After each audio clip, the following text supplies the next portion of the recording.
Hello friends, welcome back to my channel. मैं हूं शेखर। दोस्तों, इस वीडियो में हम देखने वाले हैं एक फुल प्रैक्टिस सेट को। जैसा कि दोस्तों आप सभी को पता है कि 27 अप्रैल को एग्ज़ाम होने वाला है। इसमें दोस्तों केवल हम रीजनिंग और मैथ के 25% नहीं देखेंगे, बाकी दोस्तों पूरे 125% हम यहाँ पर देखने वाले हैं। अंत तक बने रहिएगा और इतने में से आपका स्कोर कितना रहा कमेंट बॉक्स में जरूर से बताइएगा। अलग अलग विषय के हिसाब से दोस्तों अलग अलग कट ऑफ इसमें जाती है प्री एग्जाम में, और ये दोस्तों पास करना अनिवार्य है। 15 गुना अभ्यर्थी को यहाँ पर लिया जाता है मेंस के लिए। फिर दोस्तों 3 या 4 गुना अभ्यर्थियों को जो है, या फिर कभी कभी दुगुना अभ्यर्थियों को फिर डीबी के लिए बुलाया जाता है, और उसके बाद दोस्तों अंत में आता है अंतिम चयन परिणाम। तब जाके दोस्तों सिलेक्शन होता है। पूरी लंबी चौड़ी दोस्तों प्रक्रिया है। प्री निकलने के बाद दोस्तों मेंस के लिए जो है आपसे फॉर्म भराया जाएगा। फिर उसके बाद दोस्तों जो है मेंस एग्ज़ाम होगा, फिर उसके बाद उसका रिजल्ट आएगा, फिर डीबी, फिर से जो है लंबी चौड़ी प्रक्रिया है। तो लगे रहिए। तो सबसे पहले दोस्तों देखेंगे शिक्षण अभिरुचि। 40 क्वेश्चन पूछे जाएंगे इसके। उत्तराखंड के 30 प्रश्न पूछे जाएंगे। तो 70 दोस्तों यही हो गया आपका। 20 नंबर की हिंदी होगी, 90 हो गया। और 90 के बाद दोस्तों करीब अब 90 से अब दोस्तों हमको जाना है कितना, 125 पर, यानी कि 35 नंबर की जीके जीएस रहेगी। फिर उसके बाद दोस्तों 25 क्वेश्चन रहेंगे रीजनिंग और मैथ्स के। तो पहला प्रश्न है, बालिका शिक्षा के संबंध में आचार्य राममूर्ति समिति का प्रमुख सुझाव निम्नलिखित में से कौन सा है। दोस्तों ये यहाँ पर पूछा जा रहा है। पाठ्यक्रम में बाल विकास एवं पोषण विषयों का समावेश, बिल्कुल दोस्तों ठीक है। महिला शोध केंद्र की स्थापना, ये भी ठीक है, ये भी इसमें था। राममूर्ति समिति 1991 में। और बजट में अलग वित्त पोषण, ये भी दोस्तों इसमें शामिल था। इसका सही उत्तर हो जाएगा उपरोक्त सभी, ऑप्शन नंबर डी। अगला दोस्तों प्रश्न है, कोठारी आयोग ने देश में शोध के गिरते मानकों पर चिंता जताई थी। वैज्ञानिक शोध के प्रमुख चरण निम्न में से कौन है। दोस्तों अच्छा प्रश्न है। इसमें दोस्तों सबसे पहले आएगा शोध विषय। शोध विषय के बाद दोस्तों यहाँ पर जो है परिकल्पना, परिकल्पना के बाद आंकड़ा, आंकड़ा प्रस्तुति। तो इसका दोस्तों सही उत्तर हो जाएगा यहाँ पर हमारा ऑप्शन नंबर ए। बढ़ते हैं अगले प्रश्न की तरफ। अगला दोस्तों प्रश्न है, एनसीईआरटी के शैक्षिक शोध परियोजनाएं प्रस्तुत होती हैं। तो किसके द्वारा दोस्तों प्रस्तुत होती है, यहाँ पर आपको बताना है। स्वतंत्र रूप से एवं दूसरी संस्थाओं के सहयोग से, बिल्कुल दोस्तों ठीक है। विद्यालयीय शिक्षा में आवश्यकता आधारित शोध, ये भी दोस्तों ठीक है। अध्येतावर्ती समर्थित शोध, दोस्तों ये भी यहाँ पर ठीक है। इसका दोस्तों सही उत्तर हो जाएगा यहाँ पर हमारा ऑप्शन नंबर डी, उपरोक्त सभी। अगला दोस्तों प्रश्न है, राष्ट्रीय ज्ञान आयोग है एक। दोस्तों जो राष्ट्रीय ज्ञान आयोग है ना, ये एक उच्च स्तरीय सलाहकार संस्था है। बोले तो ऑप्शन नंबर ए दोस्तों हो जाएगा इसका सही उत्तर। राष्ट्रीय ज्ञान आयोग है एक उच्च स्तरीय सलाहकार संस्था। अगला दोस्तों प्रश्न है, पूर्व सेवाकालीन अध्यापक शिक्षा की विशेषताओं में निम्न में से कौन सा सत्य है। ये दोस्तों यहाँ पर आपको बताना है। व्यावसायिक अनुभव, निर्देशन का अनुभव, शिक्षण अधिगम परिस्थिति, या फिर उपरोक्त सभी। तो दोस्तों इसका सही उत्तर हो जाएगा यहाँ पर हमारा ऑप्शन नंबर डी। अगला दोस्तों प्रश्न है, ये प्रश्न शायद पिछली बार पूछा गया था। जब भी पूछा गया था कहीं ना कहीं प्रश्न पूछा आया था ये। अच्छा प्रश्न है, राष्ट्रीय साक्षरता मिशन का शुभारंभ किस वर्ष हुआ। जबरदस्त दोस्तों प्रश्न है। राष्ट्रीय साक्षरता मिशन दोस्तों तब आप बताएंगे 1988 में दोस्तों शुरुआत हुई थी राष्ट्रीय साक्षरता मिशन की। बिल्कुल मौजबानी याद रखिएगा। अगला दोस्तों प्रश्न है, अनुच्छेद 51A के संबंध में शिक्षा के प्रति कर्तव्य बोध निम्न में से किसे माना गया। दोस्तों किसे माना गया है, माता को, पिता को, अभिभावक को। इसका सही उत्तर हो जाएगा दोस्तों उपरोक्त सभी, ऑप्शन नंबर डी। अगला दोस्तों प्रश्न है, यदि आपकी कक्षा में, अब दोस्तों यहाँ पर जो है ना बच्चे को भगवान आपको मानना होता है। यदि आपकी कक्षा में एक ऐसा छात्र है जो धीरे धीरे सीखता है, तो आप क्या करेंगे। उस पर कोई ध्यान नहीं देंगे, बिल्कुल गलत, नेगेटिव पॉइंट है। उसको अन्य छात्रों से अधिक गृह कार्य देंगे, तो ये ज़्यादा बोझ भी नहीं बढ़ाना है बच्चे पर। उसको पारितोषिक प्राप्त करने हेतु प्रोत्साहित करेंगे, उसको पुरस्कार के लिए प्रोत्साहित करेंगे दोस्तों, ऐसा भी, ये भी उतना जरूरी नहीं है। इसका दोस्तों सही उत्तर हो जाएगा, उसका कारण जानकर औपचारिक विधि अपनाएंगे। यदि आपकी कक्षा में कोई ऐसा छात्र है जो धीरे धीरे सीखता है, तो इसके लिए यही है कि उसका कारण जानकर औपचारिक विधि से, जो औपचारिक विधि अपनाएंगे, ऑप्शन नंबर डी। अगला दोस्तों प्रश्न है, किस प्रकार की शिक्षण सहायक सामग्री का प्रयोग करने पर छात्र सर्वाधिक अनुकूल उत्तर देते हैं? श्यामपट्ट, चार्ट चित्र, पाठ्य पुस्तक विधि या फिर दृश्य श्रव्य सामग्री? आप दोस्तों इसका जो सही उत्तर होगा ना इनमें से सबसे ज्यादा वो होगा दृश्य श्रव्य सामग्री। ऑप्शन नंबर सी दोस्तों यहाँ पर बिल्कुल सही है, इसके माध्यम से ज्यादा ही बच्चे सीखेंगे। अगला दोस्तों प्रश्न है, कक्षा के मनोवैज्ञानिक पहलुओं को किसके द्वारा सबसे अच्छे तरीके से प्रतिबंधित किया जा सकता है? कक्षा शिक्षक, विषय शिक्षक, स्वयं छात्र, प्रधानाचार्य। अब देखिए यहाँ पर कक्षा के मनोवैज्ञानिक पहलुओं को किसके द्वारा सबसे अच्छे तरीके से प्रबंधित किया जा सकता है? तो ये हो जाएगा कक्षा शिक्षक, क्लास टीचर, है ना।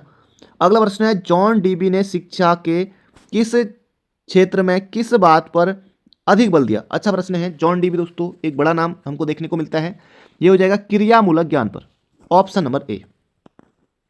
अगला दोस्तों प्रश्न है, अंतर विषयी और बहुविषयी बहिर्विषयी जैसे मिश्र शिक्षण क्रियाएं संबंध है। ये दोस्तों यहाँ पर पूछा गया है, ये हो जाएगा समेकित उपागम। ऑप्शन नंबर ए दोस्तों इसका बिल्कुल सटीक उत्तर है, यहाँ पर उपरोक्त सभी नहीं करना है। अगला दोस्तों प्रश्न है, निम्न में से किस विद्वान ने कहा है कि लोग केवल संप्रेषण के माध्यम से एक दूसरे को जानते हैं, एक दूसरे और स्वयं को जानते हैं? दोस्तों अच्छा कथन है, बन सकता है एग्जाम में। तो जॉर्ज हर्बर्ट मीड का दोस्तों कथन था कि लोग केवल संप्रेषण के माध्यम से एक दूसरे और स्वयं को जानते हैं। बोले तो ऑप्शन नंबर ए दोस्तों इसका सटीक उत्तर है।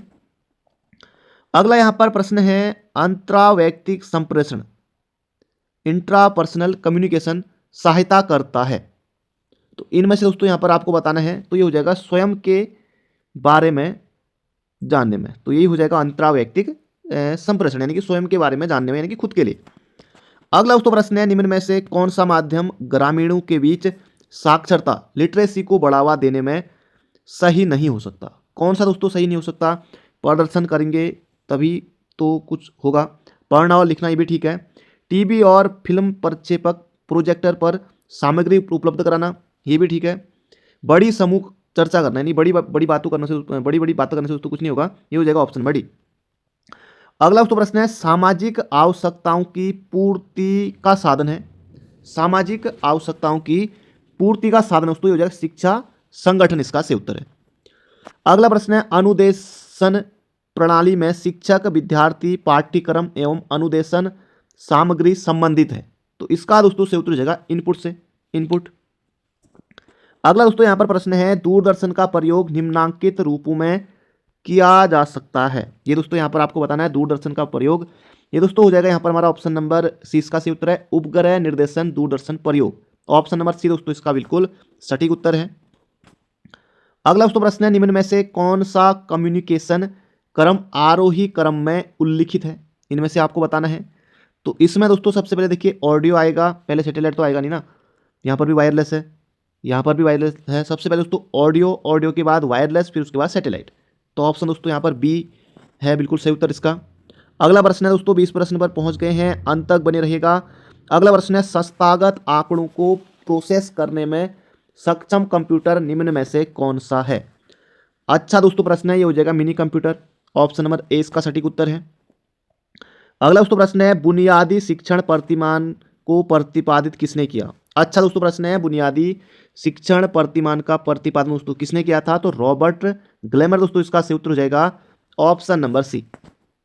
अगला दोस्तों प्रश्न है, व्यक्तित्व का मनोसामाजिक सिद्धांत किसने दिया? दोस्तों अच्छा प्रश्न है, व्यक्तित्व का मनोसामाजिक सिद्धांत दोस्तों हो जाएगा एरिक्सन ने दिया था। ऑप्शन नंबर बी दोस्तों इसका बिल्कुल सटीक उत्तर है। अगला दोस्तों प्रश्न है, वांछित अधिगम का उद्देश्य निम्न में से कौन सा है? विशिष्ट अधिगम, मापन एवं उपलब्धि योग्य, आवधिक एवं वास्तविक, ये हो जाएगा दोस्तों उपरोक्त सभी। ऑप्शन नंबर डी दोस्तों इसका बिल्कुल सही उत्तर है। अगला प्रश्न है, अधिगम को बेहतर करने के लिए अपनाए जाने वाले उपायों विधियों का सही क्रम निम्न में से कौन सा है? तो इसमें दोस्तों जैसे देखिए ऑप्शन देख लेते हैं, शिक्षक एवं सहपाठियों का पुनर्निवेशन फीडबैक, ठीक है, कक्षा क्रिया एवं अभ्यास क्रिया का अवलोकन, ये भी ठीक है, परियोजना कार्य में भागीदारी की जांच, ये भी ठीक है। दोस्तों इसका सही उत्तर हो जाएगा उपरोक्त सभी, ऑप्शन नंबर डी। अगला दोस्तों प्रश्न है यहाँ पर हमारा, निम्न में से छात्रों के गृह कार्य जांचने का सबसे उत्तम तरीका क्या है? ये दोस्तों यहाँ पर आपको बताना है गृह कार्य जांचने का सबसे उत्तम तरीका क्या है। यह कार्य कक्षा के बुद्धिमान छात्रों को आवंटित कर दिया जाए। अब दोस्तों गृह कार्य केवल ये बुद्धिमानों को तो नहीं बांटेंगे ना, गलत हो जाएगा। कक्षा में उत्तर की जांच समूह द्वारा की जाए, उतना भी सही नहीं है। उनकी जांच आदर्श उत्तर पुस्तिका से मिलान करके की जाए, ये भी उतना सही नहीं लगा। शिक्षक नियमित रूप से स्वयं उसकी जांच करे, यही दोस्तों सही तरीका है कि जो गृह कार्य है उसको जांचने का सही तरीका है कि शिक्षक नियमित रूप से स्वयं उसकी जांच करें।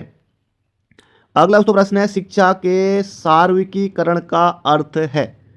दोस्तों ये हो जाएगा सभी को शिक्षा, सभी को भिक्षा, सभी को दीक्षा, सभी को गुरु। दोस्तों शिक्षा के सार्वत्रिकीकरण का अर्थ है सभी को शिक्षा, बोले तो ऑप्शन नंबर ए दोस्तों इसका सटीक उत्तर है। अगला दोस्तों प्रश्न है, मनोवैज्ञानिक आलपोर्ट द्वारा प्रस्तावित व्यक्तित्व गुण निम्न में से कौन सा है? ये दोस्तों यहाँ पर आपको बताना है। अच्छा प्रश्न है। इसमें दोस्तों प्रधान गुण आता है, गौण गुण ये भी आएगा, केंद्रीय गुण ये भी आएगा, उपरोक्त सभी दोस्तों इसमें शामिल है, ऑप्शन नंबर डी। अगला दोस्तों प्रश्न है, मुदालियार आयोग दोस्तों कब आया था? 1952 में। मुदालियार आयोग 1952 का गठन निम्न में से किस शैक्षिक स्तर में सुधार हेतु किया गया था? यहाँ पर आपको बताना है। तो ये हो जाएगा दोस्तों माध्यमिक शिक्षा से संबंधित था ये मुदालियार आयोग, ये हो जाएगा माध्यमिक शिक्षा, ऑप्शन नंबर सी। अगला दोस्तों प्रश्न है, सन 1975 में NCERT द्वारा निम्न में से किस कक्षा क्रम के लिए एक आदर्श पाठ्यक्रम मॉडल कैरिकुलम की रूपरेखा प्रस्तुत की गई थी? ये दोस्तों यहाँ पर आपको बताना है। तो कक्षा 1 से लेकर 10 तक दोस्तों ये था। अगला दोस्तों प्रश्न है, अनुसंधान की समस्या और जांच के स्रोत के जोड़े बनाए। तो ये दोस्तों यहाँ पर आपको बताना है। शिक्षक के लक्ष्य, तो ये दोस्तों हो जाएगा शैक्षिक दर्शन, एक आ जाएगा भैया 4। तो एक का 4 किस ऑप्शन में है? तो केवल एक ही ऑप्शन में है। समय सारणी दोस्तों ये हो जाएगा शैक्षिक प्रशासन से संबंधित है। अध्ययन शैली यानी कि शैक्षिक अनुसंधान, और शिक्षा प्रणाली में प्राविधिक परिवर्तन दोस्तों ये हो जाएगा शैक्षिक प्राविधिकी। तो ऑप्शन नंबर ए बना इसका सटीक उत्तर। फिलहाल दोस्तों हम ऑप्शन याद नहीं रखेंगे, हम इसको याद रखेंगे। शिक्षक के लक्ष्य, अनुसंधान की समस्या, जांच के स्रोत, शिक्षक के लक्ष्य दोस्तों ये हो जाएगा शैक्षिक दर्शन। समय सारणी दोस्तों ये हो जाएगा शैक्षिक प्रशासन। अध्ययन शैली दोस्तों ये हो जाएगा शैक्षिक अनुसंधान। शिक्षा प्रणाली में प्राविधिक परिवर्तन दोस्तों ये हो जाएगा शैक्षिक प्राविधिकी। तो बढ़ते हैं अगले प्रश्न की तरफ। दोस्तों अगला प्रश्न है यहाँ पर हमारा, सोसाइटी व ट्रस्टों द्वारा विश्वविद्यालय की स्थापना का सुझाव दिया था। ये दोस्तों यहाँ पर आपको बताना है। तो राष्ट्रीय ज्ञान आयोग ने दोस्तों ये दिया था, बिल्कुल मुहजबानी याद रखेगा। अगला दोस्तों प्रश्न है, शैक्षिक प्रबंधन और प्रशासन का अग्रणी संस्थान निम्न में से कौन सा है? तो दोस्तों इसका यहाँ पर सही उत्तर हो जाएगा हमारा option number B, NUEPA, option number B. अगला दोस्तों प्रश्न है, निम्न में से कौन सा सही सुमेलित है? अब शिक्षा से संबंधित दोस्तों संस्थान यहाँ पर दिए गए हैं और इनमें से आपको बताना है कि कौन सा जो है सुमेलित है। उच्च शिक्षा निदेशालय दोस्तों कहाँ पर है? ये हल्द्वानी में है, तो ये तो गलत हो जाएगा। उत्तराखंड शिक्षा एवं परीक्षा परिषद दोस्तों ये रामनगर में बिल्कुल है, रामनगर में है। उत्तराखंड शिक्षा एवं परीक्षा परिषद रामनगर में है। उच्च शिक्षा निदेशालय हल्द्वानी में है। प्राविधिक शिक्षा निदेशालय दोस्तों रुड़की में है। तो इसका सही उत्तर बनेगा ऑप्शन नंबर ए। अगला प्रश्न है, कक्षा में समूह अधिगम की संरचना संबंधी अनिवार्यता निम्न में से कौन सा है? ये दोस्तों यहां पर आपको बताना है। 6-4 विद्यार्थियों का समूह ठीक है। विषय योग्यताधारी विद्यार्थी को प्राथमिकता बिल्कुल ठीक है। विविधतापूर्ण समूह नेतृत्व दोस्तों ये भी ठीक है। इसका सही उत्तर हो जाएगा यहाँ पर हमारा उपरोक्त सभी, ऑप्शन नंबर डी। अगला दोस्तों प्रश्न है, विद्यालय में दोपहर के भोजन की व्यवस्था क्यों आवश्यक की गई? अब ये दोस्तों सामान्य सा प्रश्न है। क्योंकि छात्रों को दोपहर में भूख लगती है, इसके द्वारा उपस्थिति एवं पौष्टिकता सुनिश्चित की जाती है, शैक्षिक गुणवत्ता बरकरार रखने में, या फिर छात्रों की अनुपस्थिति नियंत्रण हेतु। इसमें दोस्तों कौन सा सही उत्तर आपको सही लगा? ऑप्शन नंबर 20 का सटीक उत्तर है कि विद्यालय में जो है दोपहर के भोजन की व्यवस्था इसलिए आवश्यक की गई क्योंकि इसके द्वारा उपस्थिति एवं पौष्टिकता सुनिश्चित की जाती है। अगला दोस्तों प्रश्न है, NCERT की कार्यकारी संस्थान निम्नलिखित में से किस नाम से जानी जाती है? तो इसका यहाँ पर दोस्तों से उत्तर हो जाएगा कार्यक्रम सलाहकार समिति, ऑप्शन नंबर बी। अगला दोस्तों प्रश्न है, निम्न में से कौन से शब्द मानसिक विकास को सबसे उपयुक्त रूप में वर्णित करते हैं? ये दोस्तों यहाँ पर पूछा गया है। मानसिक विकास स्वरूप शारीरिक विकास के समानांतर चलता है। यह एक अनिश्चित पैटर्न है, यह अनियमित पैटर्न नहीं है। मध्य किशोर तक वृद्धि एवं तत्पश्चात समतल होना। दोस्तों इसका सही उत्तर हो जाएगा ऑप्शन नंबर डी। दोस्तों इसका बिल्कुल सटीक उत्तर है। अगला प्रश्न दोस्तों यहाँ पर हमारा, निम्न में से कौन सा विकल्प शिक्षण कौशल से संबंधित है? श्यामपट्ट लेखन, अब ये तो करेंगे ही ना। प्रश्नों का समाधान करना, अगर बच्चा कोई प्रश्न पूछ रहा है तो उसका समाधान भी करेंगे। प्रश्न पूछना, बच्चा प्रश्न पूछ रहा है तो प्रश्न पूछना बिल्कुल हो सकता है, आप भी प्रश्न पूछ सकते हैं, तो दोनों के लिए तो उपरोक्त सब इसका सही उत्तर है ऑप्शन नंबर डी। अगला दोस्तों प्रश्न है, उच्च प्राथमिक विद्यालय में विद्यार्थी शिक्षक अनुपात शिक्षा अधिकार अधिनियम RTE 2009 के अनुसार कितना रखा गया है? उच्च प्राथमिक विद्यालय में विद्यार्थी और शिक्षक यानी कि एक शिक्षक पर कितने विद्यार्थी होने चाहिए, कुल मिलाकर कहने का अर्थ ये दोस्तों, ये जगह 35 का रखा गया है। ऑप्शन नंबर 20 का बिल्कुल सटीक उत्तर होगा। अगला दोस्तों प्रश्न है, निम्न में से कौन सा कथन अपने आप के बारे में जानकारी प्राप्त करने एवं उसकी व्याख्या के बारे में सही है? यह सदैव नकारात्मक होती है, गलत, सदैव सकारात्मक होती है। यह मूल्यों, धारणाओं और पूर्व अनुभवों से संबंधित होती है, तो ऑप्शन नंबर सी। जैसे दोस्तों हम करते हैं ना कि CTET में या UTET में बड़ा, अगर हमको नहीं आ रहा तो हम बड़ा उत्तर चुनते हैं, तो यहाँ पर भी ये भी वही है, CTP में तो बड़ा उत्तर चुनना है, तो ऑप्शन नंबर सी जो कि सटीक भी है, सही भी है। अगला दोस्तों प्रश्न है यहाँ पर हमारा, निम्न में से कौन सा एक पश्चिम से पूर्व की ओर बहने वाली नदियों का उनके नदी बेसिन के घटते आकार के आधार पर सही अनुक्रम है? इनमें से दोस्तों यहाँ पर आपको बताना, तो इनमें से दोस्तों नर्मदा आएगी सबसे पहले, नर्मदा, तापी, माही, साबरमती। तो नर्मदा दोस्तों कहाँ से निकलती है? अमरकंटक के पहाड़ से निकलती है। अगला दोस्तों प्रश्न है, एक निश्चित आकृति में व्यवस्थित तारों का समूह कहलाता है? अच्छा दोस्तों प्रश्न है, ये हो जाएगा नक्षत्र कहलाता है। एक निश्चित आकृति में व्यवस्थित तारों का समूह दोस्तों क्या कहलाता है? नक्षत्र कहलाता है। अगला दोस्तों प्रश्न है, वह अक्षांश रेखा जिस पर सदैव दिन रात की अवधि समान रहती है, उसे दोस्तों क्या कहते हैं? दोस्तों ये हो जाएगा भूमध्य रेखा कहते हैं, बिल्कुल आसान है।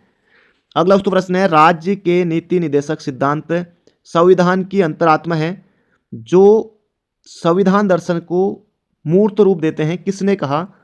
ये दोस्तों यहाँ पर आपको बताना है, तो इसका सही उत्तर जगह दोस्तों ग्रेनविल ऑस्टिन ने, ग्रेनविले ऑस्टिन ने कहा था। ऑप्शन नंबर ए इसका सटीक उत्तर है। अगला प्रश्न है, भारतीय संविधान का स्वरूप किस प्रकार का है? ये दोस्तों यहाँ पर आपको बताना है। पूर्ण संघात्मक, एकात्मक, भावनामय संघात्मक, संरचनामय एकात्मक। तो दोस्तों ये हो जाएगा संरचनामय संघात्मक और भावनामय एकात्मक। तो ऑप्शन नंबर दोस्तों बना हमारा कौन सा? डी इसका सटीक उत्तर है।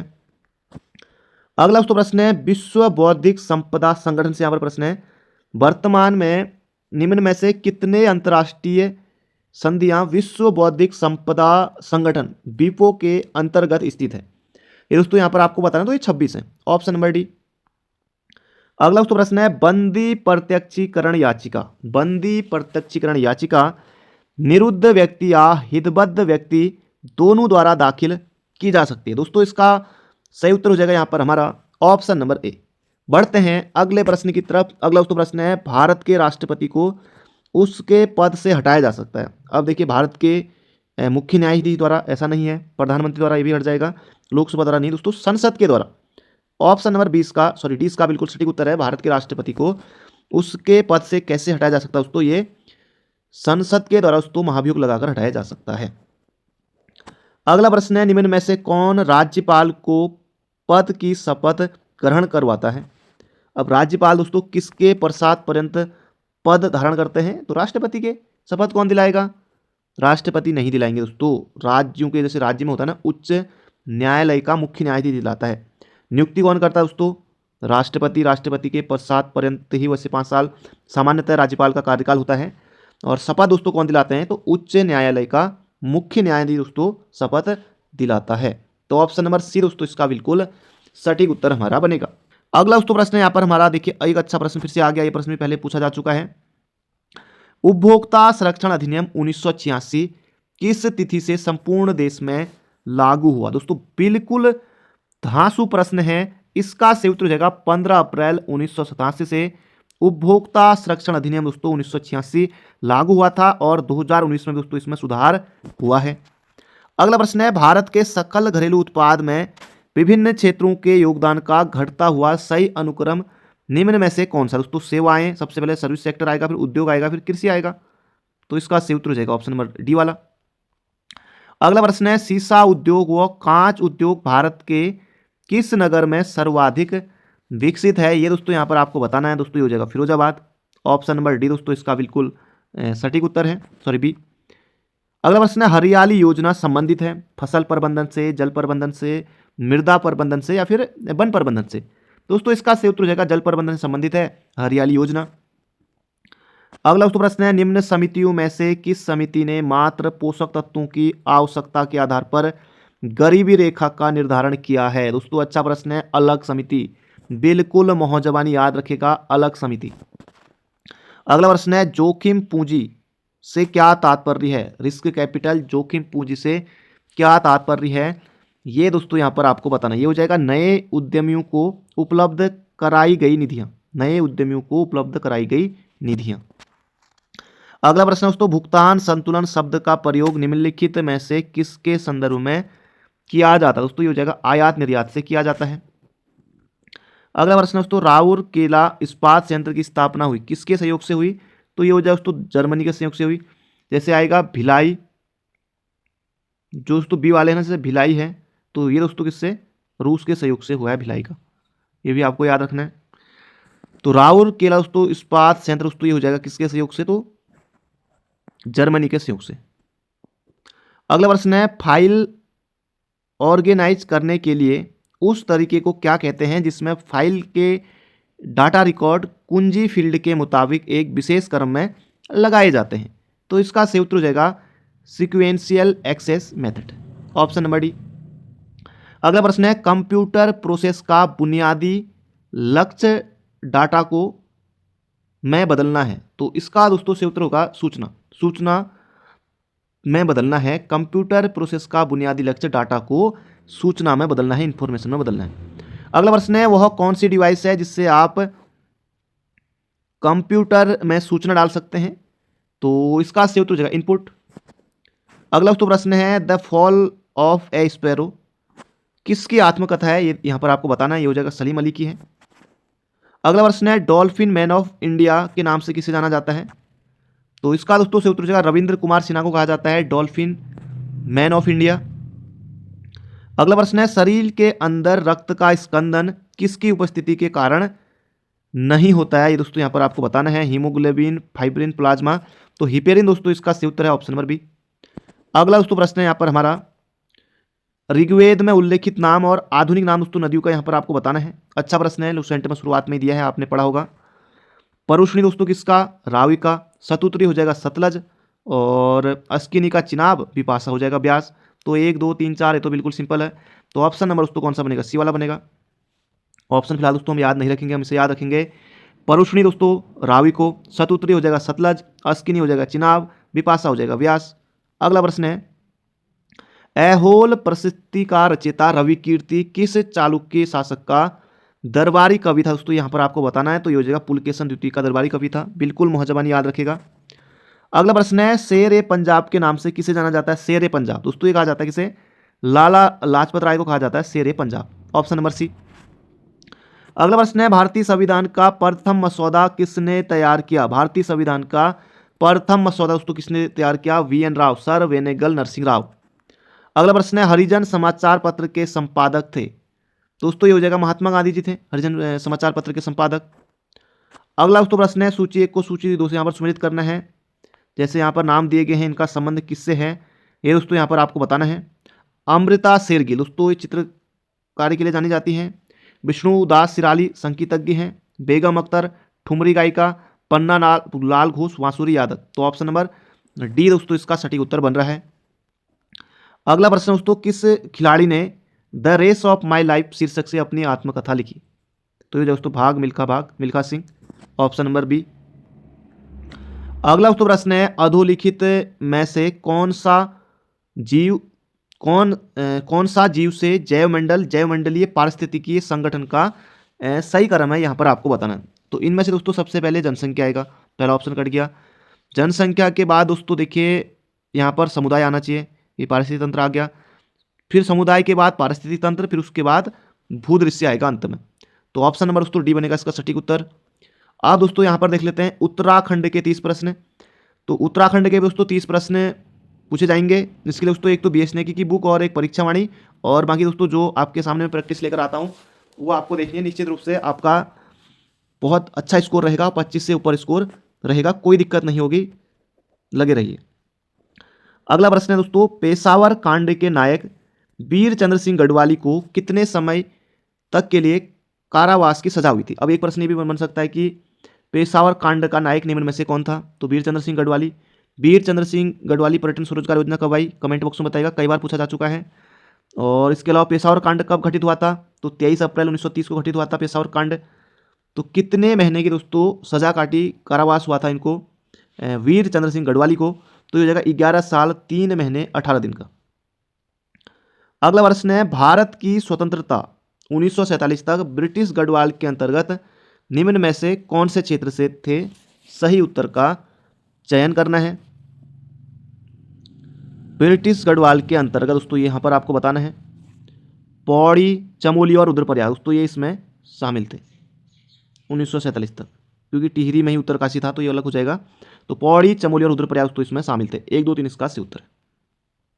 अगला दोस्तों प्रश्न है, उत्तराखंड राज्य के संदर्भ में अधिक ढाल युक्त भूमि पर निम्नलिखित में से किस प्रकार की कृषि अधिक उपयुक्त है? ये दोस्तों यहाँ पर आपको बतानी है, तो ये हो जाएगा सीढ़ीदार खेती, ऑप्शन नंबर बी। अगला प्रश्न है, Indian medicine pharmaceutical limited Mohan वो कोऑपरेटिव ड्रग्स फैक्ट्री रानीखेत स्थित है। ये दोस्तों यहाँ पर आपको बताना है, इसका सही उत्तर हो जाएगा अल्मोड़ा में है, मोहान अल्मोड़ा में ही है। अगला प्रश्न है, निम्न में से कौन सा गवर्नर जनरल डलहौजी का चचेरा भाई था? डलहौजी का चचेरा भाई, ये प्रश्न दोस्तों पूछा गया है। दोस्तों इसका सही उत्तर हो जाएगा option number C, Henry Ramsay. अब दोस्तों एक और प्रश्न बताऊं मजेदार, वैसे तो एग्जाम में नहीं आएगा, लेकिन एक जगह मैं भी पढ़ रहा था कि हेनरी रैमजे ने जैसे मतलब कि शादी की थी किससे? इससे पहले जो पूर्व कमिश्नर थे उससे एक दो पहले, लूसिंगटन। तो लूसिंगटन की पुत्री से ही जो है क्या कहते हैं, हेनरी रैमजे ने शादी की थी। अब ये भी क्या एग्जाम में आएगा? फिलहाल तो नहीं आना चाहिए। बाकी ये प्रश्न पूछा जा चुका है एग्जाम में कि जो है जो गवर्नर जनरल, कौन सा गवर्नर जनरल डलहौजी का चचेरा भाई था? तो ये हो जाए दोस्तों हेनरी रैमजे। अगला प्रश्न है, किस चंद शासक ने जूला व सिरती नामक कर लगाए थे? ये दोस्तों यहाँ पर आपको बताना है, तो ये जगह लक्ष्मी चंद जूला एवं सिरती कर, ऑप्शन नंबर सी इसका बिल्कुल सटीक उत्तर है। अगला प्रश्न है, उत्तराखंड जल संस्थान की स्थापना दोस्तों की गई, कब की गई दोस्तों? 2002 में की गई। और उत्तराखंड जल संस्थान का दोस्तों हेडक्वार्टर कहाँ पर है? तो ये देहरादून में है। अगला प्रश्न है, हाथी पर्वत किस जनपद में है? हाथी पर्वत दोस्तों ये चमोली में है। अगला दोस्तों प्रश्न है, बद्रीदत्त पांडे थे कुली बेगार आंदोलन के नायक? बिल्कुल है दोस्तों, कोई नकार नहीं सकता, बिल्कुल है, ये तो ठीक है। भारतीय राष्ट्रीय कांग्रेस के एक सदस्य? बिल्कुल थे। 1 और 2 तो सही है। हिंदू महासभा के सदस्य? दोस्तों नहीं, इसका सही उत्तर हो जाएगा केवल 1 और 2 यहाँ पर सही है, ऑप्शन नंबर 1। अगला दोस्तों प्रश्न है, एक तरफ नृत्य दिए गए हैं और एक तरफ किस जनजाति के हैं, ये यहाँ पर आपको बताना है। पौड़ा नृत्य दोस्तों किसका है? तो ये भूटियों का है। सी का जाएगा भैया 3, सी का 3 किस ऑप्शन में? तो केवल एक ऑप्शन में है, तो ऑप्शन नंबर ए दोस्तों हो जाएगा इसका बिल्कुल सटीक उत्तर। खिचड़ी नृत्य दोस्तों किस जनजाति का है? थारू का है। चौमुंडा देवी बोक्साओं की है। और पौड़ा नृत्य हो जाएगा भोटियाओं का। बाजदिया विभाव बहुत ही शानो शौकत से किया जाता है जौनसारी जनजाति में, तो ये हो जाएगा यहाँ पर हमारा ऑप्शन नंबर ए। फिलहाल दोस्तों आप ऑप्शन याद नहीं रखेंगे, इसको याद रखेंगे। 1 नंबर के लिए सिंपल बन सकता है कि बाजदिया विभाव किस जनजाति से संबंधित है? तो आप बताएंगे जौनसारी। चौमुंडा देवी बोक्सा जनजाति की है। पौड़ा नृत्य रुमाल को हाथ में लेकर करते हैं, भूटिया जनजाति में होता है। और खिचड़ी नृत्य दोस्तों थारू जनजाति का है। अगला दोस्तों प्रश्न है, उत्तराखंड द्वारा किस वर्ष कबूतरी देवी जी को लोक गायन के क्षेत्र में लाइफ टाइम अचीवमेंट अवार्ड से सम्मानित किया गया? दोस्तों कब किया गया था? तो 2016 में किया गया था। अगला प्रश्न है, निम्न में से किन्हें 2018 में उनकी रचना जितने लोग उतने प्रेम के लिए व्यास सम्मान दिया गया? दोस्तों ये दिया गया था लीलाधर जगुड़ी जी को, जितने लोग उतने प्रेम के लिए, और ये दिया गया था व्यास सम्मान। अगला दोस्तों प्रश्न है, कंचनजंगा दोस्तों कहाँ पर? ये पर्वत है, सिक्किम में है। कंचनजंगा पर्वतारोहण संस्करणों पर लिखी गई चर्चित पुस्तक है, हुकुम सिंह की है। कंचनजंगा पुस्तक दोस्तों किसकी है? हुकुम सिंह की है, ऑप्शन नंबर ए। अगला दोस्तों प्रश्न है, हिमालयी क्षेत्रों में पाया जाने वाला वृक्ष जिसे बर्च कहा जाता है? दोस्तों यह है भोजपत्र को ही बर्च कहा जाता है। अगला प्रश्न है, नागफनी आकार का भव्य शिलाश्रय स्थित है? दोस्तों ये कहाँ पर है? तो लाखू गुफा अल्मोड़ा में है दोस्तों, रोड के किनारे हैं, कभी यहाँ से गुजरे तो जरूर से ये आप देख सकते हैं यहाँ पर, बिल्कुल रोड के समीप ही है, ज़्यादा समय भी नहीं लगेगा, 1-2 मिनट में ही पहुँच जाएंगे आप, बिल्कुल आसान है।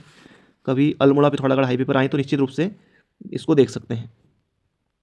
अगला प्रश्न है, पिथौरागढ़ निवासी मनीष कंसियाल का संबंध किस क्षेत्र से है? तो कंसियाल दोस्तों कहाँ रहते हैं?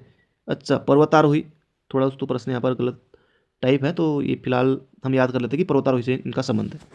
अगला प्रश्न है, उत्तराखंड के किस प्रशासनिक भवन का निर्माण ब्रिटेन के बर्मिंघम प्लेस के तर्ज पर हुआ है? दोस्तों ये हो जाएगा उच्च न्यायालय। अगला प्रश्न है, नीचे दिए गए सही युग्म को चुनिए। दोस्तों सही युग्म को चुनना है यहाँ पर। भागीरथी एवं आकाशगंगा का संगम दोस्तों कहाँ पर होता है? गोमुख में होता है। भागीरथी एवं जलंधरी नदी का संगम दोस्तों कहाँ पर होता है? हरसिल में होता है। भागीरथी एवं जाह्नवी नदी का संगम दोस्तों कहाँ पर होता है? लंका नामक स्थान पर होता है। तो ये हो जाएगा उपरोक्त सभी सत्य है। अगला प्रश्न है, मंदाकिनी झरना एवं खराड़ी झरना स्थित है। अब मंदाकिनी झरना बोल के ना कई लोग क्या उत्तर करेंगे बताओ? मैं वो करेंगे रुद्रप्रयाग, क्योंकि मंदाकिनी नदी पता है कि रुद्रप्रयाग में ही बहती है। लेकिन दोस्तों जो मंदाकिनी झरना एवं खराड़ी झरना है ना, ये उत्तरकाशी में है, याद रखिएगा। अगला प्रश्न है, वैली ऑफ फ्लावर पुस्तक किसके द्वारा लिखी गई? तो ये हो जाएगा दोस्तों एडम स्मिथ नहीं करेंगे, फ्रैंक एस स्मिथ करेंगे, एडम स्मिथ नहीं करेंगे। ऑप्शन नंबर बी दोस्तों इसका सही उत्तर है, valley of flower, Frank Smith. अगला दोस्तों प्रश्न है, समय साक्षी उपन्यास के लेखक हैं। दोस्तों ये जगह हिमांशु जोशी, चंपावत के रहने वाले हिमांशु जोशी ने लिखा है समय साक्षी उपन्यास। अगला दोस्तों प्रश्न है, निम्नलिखित में से कौन सा कथन सही नहीं है? कनकटा बैल आंदोलन भ्रष्टाचार के खिलाफ था दोस्तों। एक ही बैल को दोस्तों अल्मोड़ा के बडियाल रैत गांव दोस्तों लमगड़ा के समीप है, लमगड़ा ब्लॉक में पड़ता है। खतरनाक लोग थे दोस्तों पहले भी। एक ही बैल को दोस्तों 2 बार जो है राशि हड़प ली गई, उसको दिखाकर, उसका टैग दिखाकर कान का, एक ही बैल से, वो भी अलग अलग बार। और ये तो ठीक है। डोला पाल के आंदोलन क्षत्रियों द्वारा दोस्तों नहीं, डोला पाल के आंदोलन दोस्तों दलितों द्वारा चलाया गया था। डोला पाल के आंदोलन दोस्तों 1928-30 के आसपास चला था, दलितों के द्वारा चलाया गया था। जयनंद भारती की इसमें महत्वपूर्ण भूमिका रही है। तो इसका से उत्तर हो जाएगा ऑप्शन नंबर बी, डोला पाल के आंदोलन क्षत्रियों द्वारा नहीं, दलितों द्वारा। टिहरी का भारत में विलय दोस्तों कब हुआ था? 1949 में हुआ था, 1 अगस्त 1949 को हुआ था टिहरी का भारतीय संघ में विलय। और अगला ऑप्शन है कि टिहरी राज्य आंदोलन के दौरान प्रजामंडल की स्थापना 1939 में हुई थी। दोस्तों ये भी ठीक है यहाँ पर। अगला प्रश्न है, आलू या मूली को थेंचकर बनाई गई रसदार सब्जी निम्न में से है। दोस्तों कौन सी है ये दोस्तों यहाँ पर आपको बताना है। तो इसका सही उत्तर होगा थिचवाड़ी कहते हैं, थिचवाड़ी। आलू और मूली को थेचकर, या फिर आलू को थेचकर आलू थेचू कहते हैं, या फिर मूली थेचू। तो ये हो जाएगा थिचवाड़ी। ऑप्शन नंबर ए इसका सही उत्तर है। चूड़कानी भटकी होगी। अगला प्रश्न है, भटकी चूड़कानी। अगला प्रश्न है, अंग्रेजों द्वारा 1815 ईस्वी में कुमाऊं पर आक्रमण के समय गोरखा शासक निम्नलिखित में से कौन था? ये दोस्तों यहाँ पर आपको बताना है, बिल्कुल आसान प्रश्न है। और इसका सही उत्तर हो जाएगा बमसा था, बमसा। अगला दोस्तों प्रश्न है यहाँ पर हमारा, स्कॉटलैंड निवासी वह कुमाऊं का कमिश्नर जो कुमाऊं कमिश्नरी का सबसे लोकप्रिय कमिश्नर रहा और लॉर्ड डलहौजी का भी चचेरा भाई रहा। दोस्तों यह है हेनरी रैमजे और लूसिंगटन की पुत्री से ही शादी की थी। अल्मोड़ा में खूब रहा था और भी जगह। अगला प्रश्न है दोस्तों यहाँ पर हमारा, किस वर्ष औली में शीतकालीन हिम क्रीड़ा स्थल एवं रज्जु मार्ग का कार्य पूर्ण हुआ था? ये भी अच्छा प्रश्न है। तो इसका सही उत्तर हो जाएगा अक्टूबर 1993 में दोस्तों पूर्ण हुआ था। कई बार पूछा जा चुका है, बिल्कुल छपेगा एग्जाम में, और मोहजबानी याद रखिएगा प्रश्न को।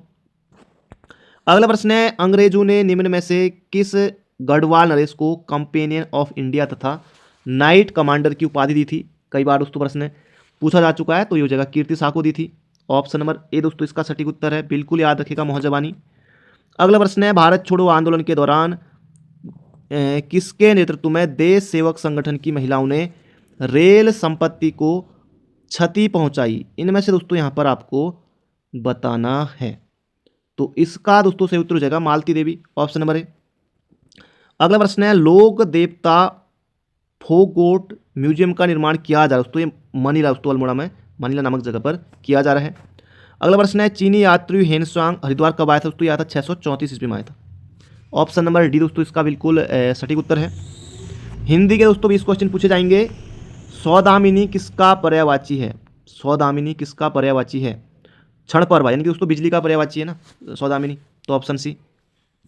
अगला दोस्तों प्रश्न है, इनमें से विलोम शब्दों का एक गलत युग्म है। बर्बर का सभ्य होता है उद्यम निरुद्यम, विधि का निर्देश निषेध, दक्षिण वाम। कौन सा दोस्तों यहाँ पर जो है गलत है? दक्षिण का वाम सही है, विधि का निषेध, बर्बर का सभ्य। उद्यमी का निरुद्यम दोस्तों, यहाँ पर उद्यम का दोस्तों निरुद्यम, ये गलत है दोस्तों। ऑप्शन नंबर 20 का सटीक उत्तर है। कौन सा शब्द तत्सम नहीं है? तो तद्भव होगा। ये वाला दोस्तों जो ड़ दिखाई देना, ये दोस्तों ज़्यादातर एक ट्रिक भी है, तो ये तत्सम में आते हैं। यहाँ पर भी कोण है, कोकण है, तो ये तत्सम हो गया। उर्वर, तो ये भी तत्सम है। उलझन दोस्तों तद्भव है, उलझन। अगला प्रश्न है, कैवर्त शब्द का तद्भव रूप क्या होगा? कैवर्त, कैवर्त का दोस्तों क्या होता है? केवट होता है, केवट। पांडुलिपि किस वाक्य के लिए उचित है? पांडुलिपि, पांडुलिपि यानी कि दोस्तों पुस्तक की हाथ से लिखी प्रति को ही कहते हैं पांडुलिपि। पांडुलिपि यानी कि पुस्तक की हाथ से लिखी प्रति हो जाएगा पांडुलिपि, ऑप्शन नंबर सी। अगला प्रश्न है, वह स्त्री जिसका पति परदेश विदेश गया हो, वाक्य के लिए एक शब्द यहां पर आपको बताना है। तो इसका सही उत्तर हो जाएगा प्रोसित पति का, प्रोसित पति का। अगला प्रश्न है, अनंग शब्द में कौन सा उपसर्ग है? अनंग, तो अन हो जाएगा, ऑप्शन नंबर 20 का दोस्तों बिल्कुल सटीक उत्तर है। अनंग में दोस्तों कौन सा है? अन उपसर्ग है। जन उला में कौन सा पढ़ते हैं दोस्तों? ये यहाँ पर आपको बताना है, तो औला है। तादात में दोस्तों हमको लिखना है, तो ये हो जाएगा दोस्तों ऑप्शन नंबर ए वाला, ता दा तम में दोनों ये शब्द आधे रहेंगे, तो और मो। अगला प्रश्न है, एक वाक्य शुद्ध है, तो शुद्ध वाक्य देख लेते हैं। पर्वतीय प्रदेश में प्रातः काल का दृश्य बहुत आकर्षक होता है। अभी तक तो मुझे सही लगा। प्रत्येक धर्म के लिए अच्छा सद्भाव रखना हमारा कर्तव्य है। प्रत्येक धर्म के लिए। मेरे वेतन का अधिकांश भाग, अधिकांश आ गया तो फिर भाग लगाने की जरूरत नहीं है। इस बात का स्पष्टीकरण करना आवश्यक है, इस बात का स्पष्टीकरण आवश्यक है, तो करना लगाने की क्या जरूरत थी? प्रत्येक धर्म के लिए अच्छा सद्भाव रखना हमारा कर्तव्य है। तो यहाँ पर दोस्तों ऑप्शन नंबर ए वाला सही है। पर्वतीय प्रदेश में प्रातःकाल का दृश्य बहुत चित्ताकर्षक होता है। फ्यूली क्या है? फ्यूली क्या है? तो इसका सही उत्तर दोस्तों हो जाएगा यहाँ पर हमारा बसंत में उगने वाला पीला फूल, दोस्तों यही कहलाता है फ्यूली। फ्यूली क्या है? क्या है दोस्तों? ऑप्शन नंबर सी, बसंत में उगने वाला पीला फूल। अगला प्रश्न है, बनवासी शब्द में समास है दोस्तों, बनवासी में तत्पुरुष समास। चंद्रभाल शब्द में समास दोस्तों यहाँ पर आपको बताना है, चंद्रभाल तो बहुब्रीहि समास। चंद्रभाल दोस्तों शिव जी को कहा जाता है। विग्रह की दृष्टि से दिए गए विकल्पों में कौन सा विकल्प अनुचित है? वन में वास, ठीक है, जल की धारा, चंद्र का प्रकाश, देश पर निकाला, देश निकाला, देश से निकाला, पर नहीं आएगा, देश से निकाला, ये गलत हो जाएगा। अगला दोस्तों प्रश्न है यहाँ पर हमारा, मिग्रेंद में कौन सी संधि है दोस्तों यहाँ पर आपको बतानी है। गुण स्वर संधि, इसका सही उत्तर हो जाएगा अभ्युदय, अविधन उदय शब्द में कौन सी संधि है? तो इसका सही उत्तर हो जाएगा यण संधि है। सरदानंद का संधि विच्छेद क्या होगा? सरदाधन आनंद होगा, दीर्घ संधि है। डपोर संघ मुहावरे का अर्थ है बहुत बड़ी गिनती, विशेष तरह का संक, भारतीय संक, बेसिर पैर की बातें करने वाला उसको कहलाता है डपोर संक। टाट उलटना मुहावरे का अर्थ दोस्तों यहाँ पर आपको बताना है, तो दिवाला निकालना हो जाएगा, इसका सही उत्तर दिवाला निकलना। कुपात्र की सहायता करना व्यर्थ है, इस उक्ति को चरितार्थ करने वाली कहावत है। अंधे को न्योता दो, दो जने आए। कुत्ते को खिलाई खीर, पाप मैंने पूर्णि में। गधे की खाई खेती, न पाप मैंने पूर्णि में। बंदर क्या जाने अदरक का स्वाद। कुपात्र की सहायता करना व्यर्थ है, यानी कि दोस्तों कुत्ते को खिलाई खीर, पाप में गई न पूर्णि में, तो ये हो जाएगा ऑप्शन नंबर सी। तो ये थे आज के महत्वपूर्ण प्रश्न। मिलते हैं बहुत जल्दी एक नई वीडियो में। Thank you friend, thank you so much.